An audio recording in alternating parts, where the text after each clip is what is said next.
Be, magre-resign na talaga ako dito. Oh my gosh! Bakit na naman, be?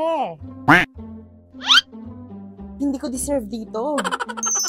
Ay, nako, Risa. Eto ka na naman. 3 months ka pa lang sa trabaho, sinasabi mo na yan. Eh, anong petsa na?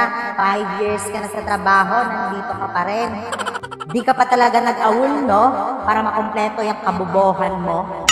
Ano yan? Paparinig ka? Para ano? Habulin ka? Snatcher ka ba? Nagpapataas ka ba ng sahod? Sa ngayon, pilay lang ni sir ang itataas niya para sa'yo. At isa pa, lagi kang late o di kaya absent. Pabigat ka at lagi ka pang overbreak. Feeling Disney princess ka, yan laki naman yung tiyan mo. Literal na pabigat ka, girl. Kain ka na lang diaper. Mas deserve mo yan. Naku, be, mamimiss kita.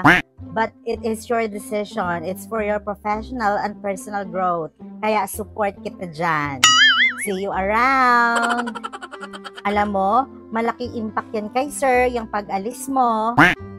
Malaking impact? Oo, dahil impact ka. Ikaw talaga palabiro ka. Pero ito na talaga.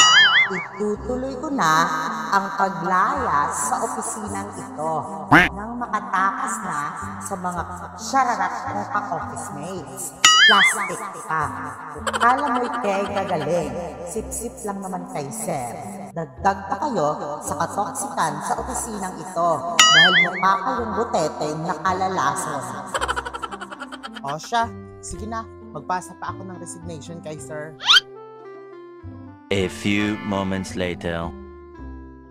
Oh, bumalik ka. May nakalimutan ka bang gamit? Oo, be. Nakalimutan ko. Deadline ko na pala sa mga bayarin. Sir, asa na yung mga gagawin? Ang sipag-sipag ko, oh. Walang toxic sa akin. Kumakain ako nun.